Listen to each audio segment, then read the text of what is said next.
El tesoro del delfín fue robado en 1918, una colección única y de valor incalculable que se guardaba en el Museo del Prado, pero algunas piezas del robo nunca aparecieron, y el autor de este delito quedó en libertad. Sí, como lo oyes, esta es la historia del mayor robo que ha sufrido el Museo del Prado hasta la fecha. Así fue la Operación Delfín.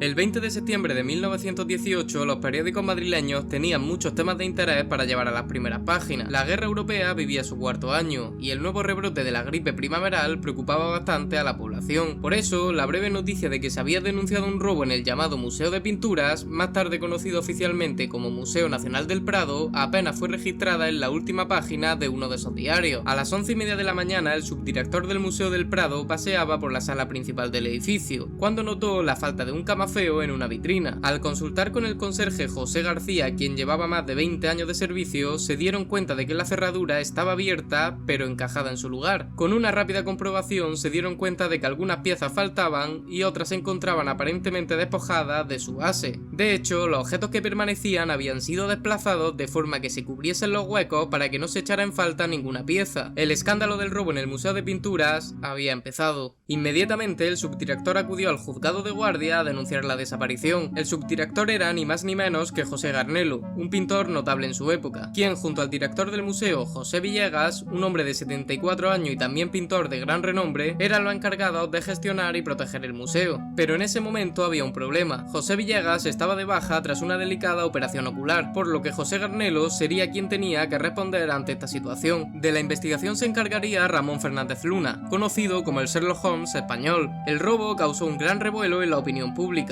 El juez Ruz, encargado del caso, y el jefe de policía Fernández Luna llegaron al museo, cerraron las puertas y examinaron la escena del crimen. Encontraron huellas dactilares en la vitrina y en algunas piezas de cristal. Los 38 empleados del museo fueron llevados al juzgado para ser interrogados. Se sustrajeron 18 objetos en total, mientras que otras piezas de plata sobredorada, muy similares al oro, no fueron tocadas. Eso indicaba que el ladrón entendía sobre la calidad de las piezas y no debía ser un simple ratero. Es entonces cuando, ante los rumores de toda la población y la prensa, se confirma que el tesoro del delfín había sido robado. El tesoro del delfín fue un regalo de Luis XIV a su hijo Luis, el Gran Delfín. Cuando Felipe V, nieto de Luis XIV, ascendió al trono español, parte de este tesoro fue trasladado a España. En 1776, Carlos III depositaría el tesoro en el Museo del Prado. Y sí, yo también me he perdido entre tanto nombre, tanto padre y tanto hijo, pero tenía que decirlo. El robo parecía haber sido un trabajo muy bien preparado, realizado con herramientas pequeñas para despojar las piezas de oro y piedras preciosas. Era evidente que el ladrón conocía bien el museo y probablemente contaba con la complicidad de algún empleado. El conserje José García mencionó que semanas atrás había notado la falta de una pieza, pero asumió que estaba en restauración. Sin embargo, ahora se podía concluir que el robo ya había comenzado en ese momento. Por su parte, el juez envió telegramas a la frontera de Portugal y Francia y ordenó investigaciones en las casas de antigüedades de Madrid. Y es que cabe decir que el ambiente periodístico en la época era muy diferente al actual. Sin ruedas de prensa ni comunicados oficiales, los reporteros obtenían información a través de contactos personales con agentes de policía y algunos rumores. Y en esos días iniciales, las especulaciones sobre la resolución del caso eran muy numerosas y variadas. Desde el comienzo, las miradas se fijaron en una persona, José Garnelo, el subdirector del museo y el responsable directo durante la ausencia del director. La sospecha de que Garnelo pudiera saber más de lo que admitía creció cuando no notó la desaparición de otras piezas del tesoro en una vitrina diferente. Además, la declaración de Cristina Saiz, una modelo que trabajaba para Garnelo y otros pintores, reveló la falta de vigilancia en el museo. Describió cómo ella y otros entraban y salían sin ningún control, utilizando puertas no accesibles al público y señalando también la insuficiencia de vigilancia en todas las áreas del museo. Y también esta modelo habló sobre un discípulo o criado que tenía Garnelo, el cual entraba y salía frecuentemente de la sala sin ningún tipo de control. Lo describió como un andaluz de unos 24 años muy simpático, quien creía recordar que era prófugo del ejército, y el cual un día, a finales de julio, desapareció de la noche a la mañana, sin que volvieran a saber nada de él. Sospechoso, ¿no? Mientras tanto, Garnelo siguió siendo acosado por la prensa, y citando una enfermedad nerviosa, cogió el tío y se encerró en su casa. Pero al día siguiente apareció en el museo con total normalidad, y no solo eso, sino sino que habló con los periodistas, dejando unas declaraciones un tanto sospechosas. Garnelo aseguraba que el día anterior encontró una cantidad inesperada en su cuenta bancaria. Al momento pensó que alguien quería incriminarlo, pero después descubrió que estaba justificada la transacción que había y se tranquilizó. No sé vosotros, pero yo no entiendo nada. Pero la pista definitiva para dar con el ladrón llegaría por medio del propietario de una joyería, Isidoro Agruña. Este hombre se presentó en comisaría junto a dos jóvenes. Aquí comentó que estos dos sujetos amigos suyos compraron hace unos días a un desconocido varias esmeraldas. El desconocido les propuso la compra de 3 copas y un número bastante crecido de camafeos. Sus amigos aceptaron el trato y se efectuó la compra, quedándose con los objetos hasta averiguar su precio. Isidoro, el dueño de la joyería, dijo que en cuanto se enteró les aconsejó que se presentaran en comisaría lo antes posible, pero pronto se reveló que la situación no era exactamente como el joyero comentaba. Todos los registros efectuados en la joyería de Madrid por la policía había alertado a todo el gremio. De ahí que Isidoro Agruña tomase la iniciativa de presentarse en comisaría con esos dos jóvenes, quizás empleados o pagados por él, para escudarse tras ellos. Nada de esto le salió bien. Un día se le había presentado un individuo para ofrecerle camafeos, esmeraldas y 2 lujosas copas. El joyero valoró las esmeraldas en 400 pesetas, que entregó en el acto a aquel hombre, pero dijo que debía quedarse con los camafeos y demás piezas para analizarlo y ponerle un precio. El hombre se conformó con el dinero y dijo que volvería para escuchar la oferta del propietario de la tienda. Sin embargo, al día siguiente se hizo público el robo en el museo y aquel hombre no había vuelto a aparecer. Luego resultó que aquel individuo no le era totalmente desconocido, puesto que ya había hecho tratos con él anteriormente. Como consecuencia de ello, se visitaron muchas joyerías hasta dar con algunas piezas que se habían robado. Parecía entonces que la investigación iba por buen camino. El joyero Isidoro Agruña, cuando se presentó en comisaría, tenía bastante más que ocultar de lo que decía. Después de todo, tuvo que admitir que le conocía bastante, ya que ambos habían compartido una casa de huéspedes. Todo indicaba entonces a que ya se sabía el autor del robo. Su nombre era Rafael Cova.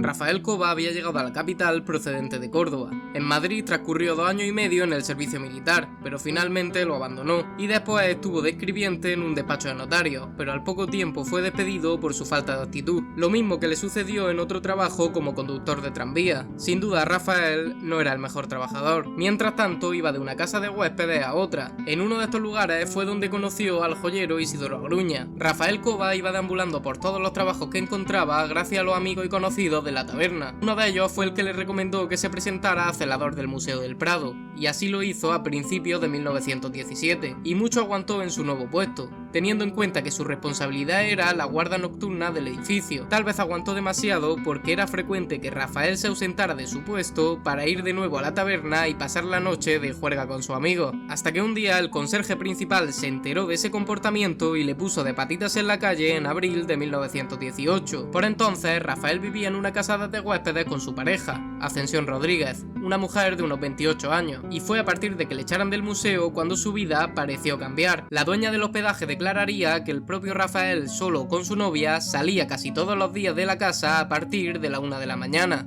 y muchas veces acudía a visitarlo un tal Darío Hernández, al que había conocido como trabajador en el museo. Sin embargo, a 1 de julio ambos se fueron al pueblo toledano de Maqueda, donde residían los padres de Asunción. Al cabo de una semana volvieron, pero la situación era muy diferente. El dinero parecía fluir de sus manos. Rafael saltó todas sus deudas e invitaba a los amigos en la taberna que frecuentaba. Se rumoreaba incluso que se había presentado en una casa donde te dan compañía y conversación, soltando billetes y organizando una buena fiesta en su honor. De la noche a la mañana, Rafael pasó de no tener nada a vivir su mejor vida. Ascensión fue arrestada en la casa de huéspedes donde permanecía sola desde hacía algunas semanas. Al momento empezó a confesarlo todo. Entre otras cosas, confirmó que Rafael era el autor de los robos y que a Maqueda habían ido para guardar un maletín repleto de joyas en casa de sus padres. La policía viajó inmediatamente al pueblo citado, rescatando las joyas allí guardadas ante el estupor y la alarma de los padres de Ascensión, que obviamente no sabían nada, y más joyas fueron rescatadas de un escondrijo donde la pareja las había enterrado. Sin embargo, la pregunta siguiente era obvia: ¿dónde estaba Rafael Cova?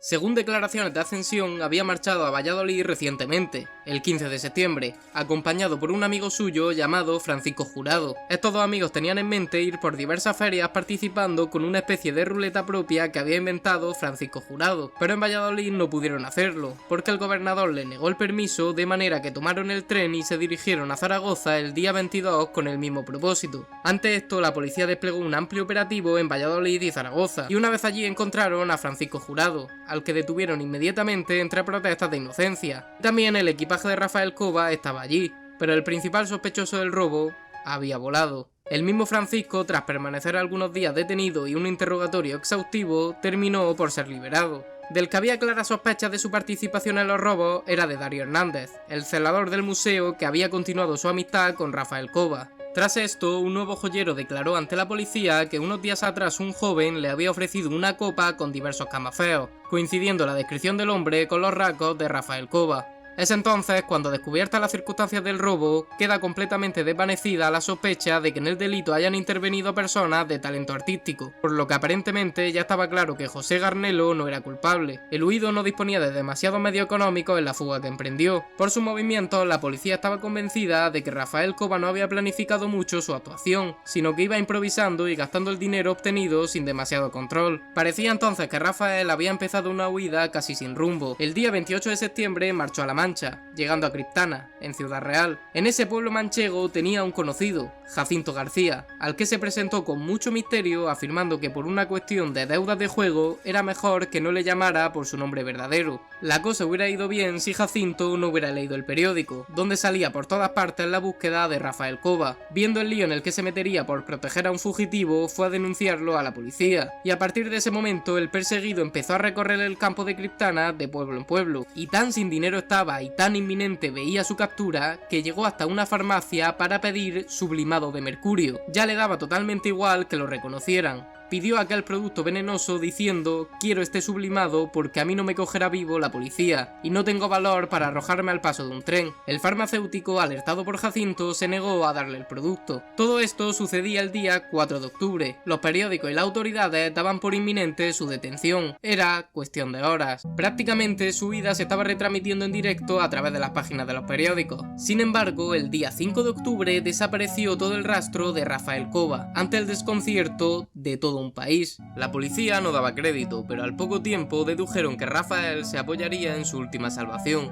su familia. En Andalucía, Rafael Cova tenía dos hermanos. Pedro y Paco tenían una fama en sus pueblos de ser gente honrada, lo contrario a Rafael. La policía estableció una discreta vigilancia sobre los dos hermanos. Nada parecía alterar la vida de Pedro y Paco, pero los policías enviados para la vigilancia de los hermanos quedaron sorprendidos por unos viajes un tanto sospechosos. Subieron al mismo vagón que él y, haciéndose pasar por tratantes de ganado, estuvieron todo el recorrido hablando y gastándose bromas. Todo era un ambiente tan relajado que Paco quedó confuso y atemorizado cuando los policías le revelaron sus identidades. El hombre, que era muy honrado y debió sentir un gran miedo al verse acorralado de esa manera, y con la guardia baja después de estar charlando y bromeando con los dos policías, cantó de plano. Rafael Cova se había presentado en su casa de noche, en unas condiciones muy malas y pidiendo una ayuda en nombre de los vínculos familiares. El hermano, que sabía lo que había hecho, se negó en un principio, pero fueron tantas las súplicas que tuvo que aceptar. Su hermano había conseguido un trabajo a Rafael en una mina a unos 15 kilómetros. El hermano estaba tan nervioso que, llorando como un niño, confesó toda la verdad, pero suplicándole a los policías que le permitieran ir a buscar con ellos a su hermano. Inmediatamente los agentes buscaron un carruaje y a las 2:30 de la mañana salieron con dirección a la mina. A las horas, el hermano y los agentes llegaron a la cabaña. Al golpe dado en la puerta, respondió con asustada voz Rafael, pero claro, habló su hermano y este se confió. Los agentes entraron a la habitación y a la derecha, en un humilde camastro, sorprendieron a Rafael Cova, que, pálido y desencajado, comprendiendo quiénes eran aquellos visitantes, contestó: «Está bien, señores, esto es lo que tenía que suceder». Culminaba así por fin la huida de Rafael Cova, que a fin de cuentas no duró tanto tiempo, pero que había generado numerosos rumores, noticias y desmentidos entre toda la prensa. Y en el tren con Fernández Luna, el Sherlock Holmes español, Rafael decía que era inocente de todo lo que se le acusaba, puesto que se había limitado a vender diversos objetos que un señor misterioso le había entregado, aunque ante el juez poco le duró este argumento ante el peso de otras pruebas que se le pusieron delante, de manera que empezó a proferir amenazas afirmando que si él caía, otros más altos caerían. Esto hizo que aumentaran de nuevo todo tipo de especulaciones, resucitando las sospechas de complicidad de altos cargos del museo. Pero eso duró poco también. El grosero tratamiento de las piezas del Tesoro del Delfín excluía un robo de naturaleza artística, de manera que la cuestión volvió a centrarse. El juez le preguntó que cómo realizó el robo y quiénes estaban implicados y hasta qué punto. Rafael extraía todas las piezas a punta de navaja. Muchas de las piezas se las llevaba a la casa de hospedaje y otras que no podía cargar las arrojaba por la alcantarilla. Sí, como habéis oído. Obras realizadas en talleres prestigiosos muchos siglos antes y piezas de indudable valor artístico terminaron arrastradas por las aguas residuales de Madrid hasta el río Manzanares. Un poco triste, la verdad. Rafael Cova se encerró en la afirmación de ser el único responsable del robo, excluyendo a su amigo y a su novia. Afirmó también que hacía 15 meses por lo menos que hizo el primer robo, y la última debió ser alrededor de agosto. En total dice que lo realizó unas 8 o 9 veces, y que lo obligaron las circunstancias, que él jamás pensaba que pudiera ser un ladrón. A Rafael Cova le esperaba una segura condena, pero esta no sería muy grande. No estaba tipificado con especial agravamiento el robo de obras artísticas y de importancia. Su pena rondaría lo mismo que cualquier otro delito, unos 8 años. Por entonces, Garnelo, el que había sido muy acosado y el principal sospechoso por la prensa, seguía recluido en su casa por una enfermedad nerviosa de la que tardaría en recuperarse. Se le culparía de cualquier responsabilidad directa del robo, pero finalmente tuvo que dimitir por su mala gestión. Y aquí es donde llega toda la polémica. Rafael Cova hasta el día del juicio estuvo 2 años en prisión, esperando la condena definitiva. Ya hemos visto que Rafael Cova reconoció que él era el ladrón, pero el día del juicio todo cambió. Reconoció que él trataba de vender los objetos, pero ahora decía que él solo era encargado de vender lo que un sujeto le proporcionaba. Apoyaba su nueva versión haciendo referencia a una carta que le había enviado su proveedor. En esa carta se le pedía que a cambio de 50.000 pesetas asumiese la culpabilidad y se inventara cómo accedía al museo. Esta carta estaba firmada por un tal Pedro. En el juicio, Rafael mantuvo con firmeza su inocencia como autor del robo, responsabilizando del delito al supuesto Pedro Lara y reafirmándose como un simple comisionista por su función de vendedor de lo robado, y la estrategia de la defensa de Rafael